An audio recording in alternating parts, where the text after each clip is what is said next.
These are 10 unexpected draft flops from Secrets of Strixhaven. Now, this is from my perspective, but when I first read these cards, I thought they would be good, or at the very least solid, and they've generally been underwhelming and underperformed from my expectations, and oftentimes are just worth avoiding in general.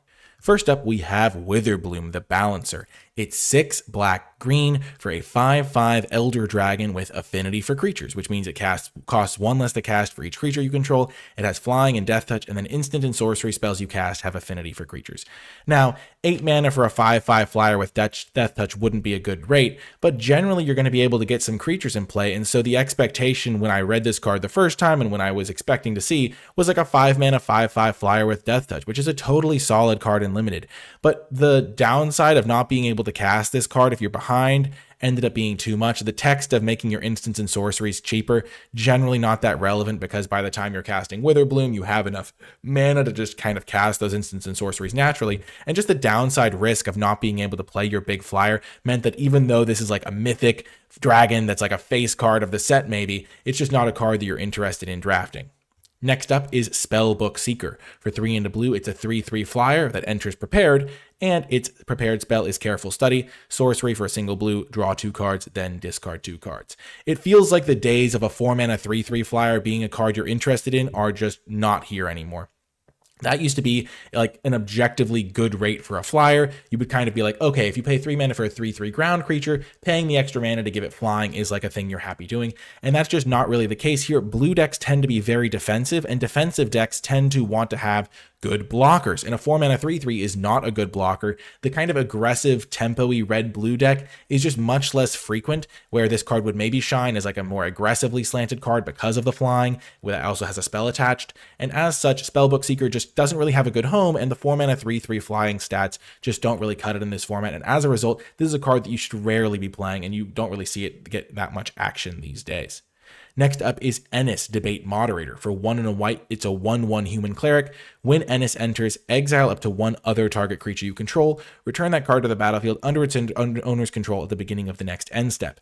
At the beginning of your end step, if 1 or more cards are put into exile this turn, put a +1/+1 counter on Ennis. Now, when you read Ennis, it has a lot going on, but the underlying fact that it's a 2 mana 1/1 when you play it on turn 2 puts you behind in a lot of games where you really just want to have the floor of your card be a 2 mana 2/2 at the very least, so that it can interact with your opponent's 2-drop profitably, maybe pressure your opponent, do something of that nature. If you draw this card in the middle stages of the game and you have like a valuable card to exile, you return it, you get some value, you get it as Ennis as a 2/2 because it exiles the card itself, and then maybe you have some flashback cards, all of a sudden it's growing. The card looks a lot better, but by the stage of the game where you're playing Ennis, you could just be playing a 4-drop that's consistently going to do that. Whereas Ennis as a 2-drop and Ennis as a top deck on an empty board state are very low impact, and those two downsides make it a card that you should generally be avoiding unless you have some very specific reasons to want it. Next is Encouraging Aviator. For 2 and a blue, it's a 2/3 flyer that says whenever this creature attacks, it becomes prepared, and then its prepared spell is Jump, which is a single blue mana for an instant target creature gains flying until end of turn.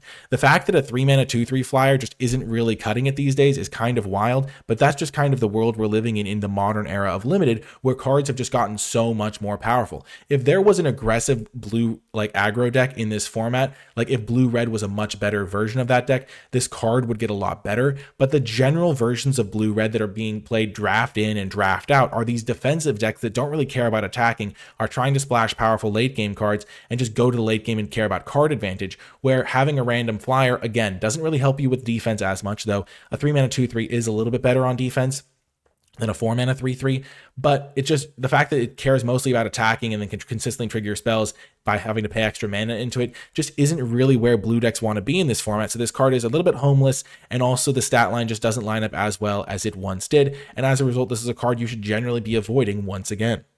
Next up is Chelonian Tackle. For 2 and a green, it's a sorcery. Target creature you control gets +0/+10 until end of turn. Then it fights up to 1 target creature in opponent control. So they each deal damage equal to their power to the other, and giving your creature +0/+10 presumably helps with the fight.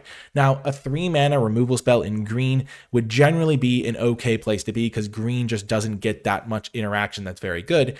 But the fact that it's 3 mana and it's a fight, which means you have to have like a sizable creature that has like enough power to take down what you care about taking down, and you can't always like take down like the bigger creatures. Like if they have a 6/6 and you have a 4/4, Chelonian Tackle doesn't get it done. Just the removal spells you gain access to these days, like in other colors, are just so much better than this that you don't even really need to be stretching like this for green, because you can either splash the removal spells with really good mana fixing, or you can just be playing the two colors and use the removal spells that other colors have access to.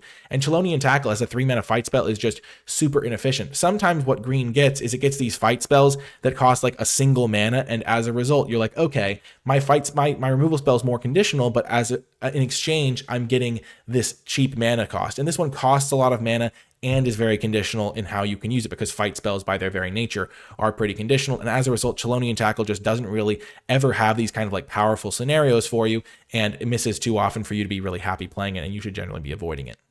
Next up is Fix What's Broken. For 2 white/black, you get a sorcery at rare that says, as an additional cost to cast this spell, pay X life. Return each artifact and creature card with mana value X from your graveyard to the battlefield. Generally, this card would be good in like a more mid-rangey deck, or a deck that maybe had some self-mill elements so you could fill your graveyard and then get back a bunch of 3-drops or something like that. What ends up happening is the white-black decks are very, very aggressive and are trying to end the game and don't really have necessarily time to play a card like Fix What's Broken, because by the time they're like casting, it's like maybe only getting back 1 or 2 creatures because they're playing it in the early stages of the game when they have an advantage. And by the time they would get to a late game scenario, the opponent is, where this is getting back a couple of cards, the opponent is kind of like taken over in enough ways where this isn't going to do enough valuable things.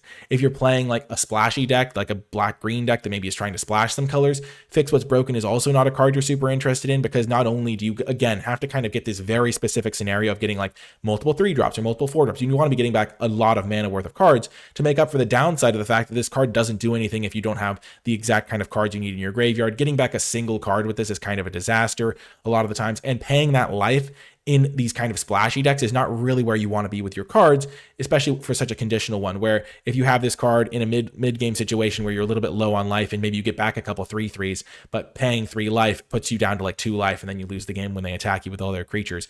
It's not really where you want to be, and as a result, you should be avoiding Fix What's Broken. Next up is Efflorescence. For 2 and a green, you get an instant that says put 2 +1/+1 counters on target creature, and then it has Infusion. If you gained life this turn, that creature also gains trample and indestructible until end of turn. This card, in some historical formats, was like a reasonable type of combat trick that you could get. Generally, though, you don't want your combat tricks to be costing 3 mana, because it does lead to these blowout scenarios where if your opponent is holding up open mana, you just can't really go for your combat tricks ever, because if you spend 3 mana to like buff up your creature and they kill it, you just kind of lose the game on the spot almost.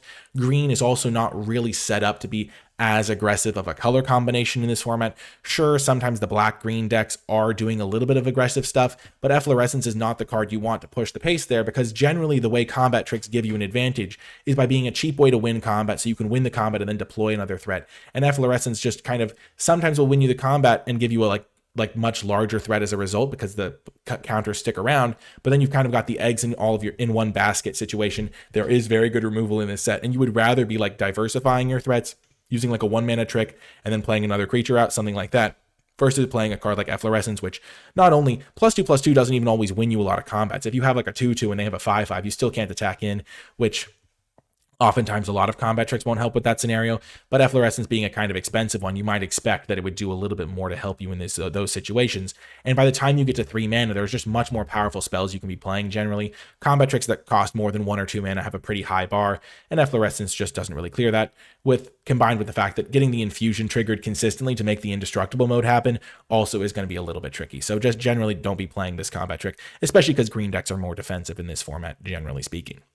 Next up is Pigment Wrangler. This card is still playable, but it's so much worse than it looked when I was first reading it. 4 and a red for a 4/4 flyer. It enters prepared. Its prepared spell is Striking Palette. It's a sorcery for a single red mana. When you cast an instant or sorcery spell this turn, copy that spell. You may choose new targets for the copy.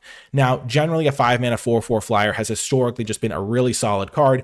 Adding this prepared spell on top of it should have made this, in my first reading, like a really, really strong card, but it ends up just being a medium card, or even a card that you're like a little bit unhappy playing some of the time, because you just, by the time you're getting to the stage of the game where you're playing this, it can kind of be like your last ditch defense, where you're like, okay, if my Pigment Wrangler sticks around, I'm going to win the game. If they kill it, I'm going to lose the game.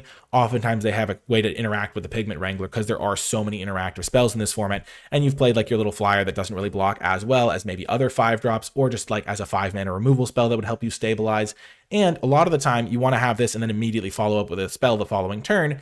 But sometimes you just have to cast your spells in the early turns of the game to help you stabilize, and then you can't afford to save a spell so that your Pigment Wrangler has something to copy, and then you're left with a 5-mana 4/4 flyer, which isn't really doing the best on blocking duty. The blue-red decks where this kind of shines are oftentimes playing a little bit more of a defensive role, and it doesn't synergize as well with maybe some of the red-white cards. So it's still a card you can play, but it's not the sort of card you should be first picking happily out of packs, which is kind of what it looked like when I was first reading it. So even though a lot of these cards that have been on this flop list have been cards that you generally like actively want to avoid, Pigment Wrangler you can still play, but it was so disappointing for me the first few times I was taking it. I had like 3 copies of it in a deck once. I was really excited about it, and it ended up playing out in a very mediocre way, and so it still makes this list.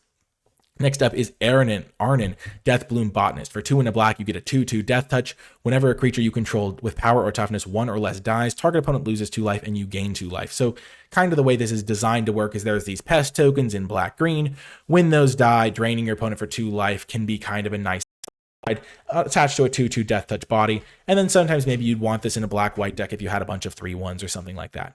What ends up happening is you end up playing a 3-mana 2/2 Death Touch. It trades with your opponent's 2-drop because you have to make trades with your creature, or it's just not the most effective attacker. It trades with your opponent's 2/2 blocker when you attack with it, and you just kind of have this relatively small ball creature in these archetypes that kind of need something else, where if you're playing a white-black aggressive deck, you want a little bit of a bigger creature so you can threaten more damage. The white-black deck doesn't have a ton of toughness 1 or power 1 creatures, because a lot of the creatures even grow thanks to repartee, giving counters or just buff spells and stuff like that, and so Arnon doesn't really fit that well into black-white. And then in black-green, the deck where it maybe would have a better home, you don't necessarily have as many pests as you would need to make this card a really effective threat. And even if you do have some pests, a lot of the time the board state won't really give you a spot where you want to be chump attacking with your pest tokens, or you're in a spot where you haven't applied enough early pressure for the drain to be that relevant, and you just end up with a relatively underpowered 3-drop that's not having as big of an effect on the game as it might seem when you first read the card.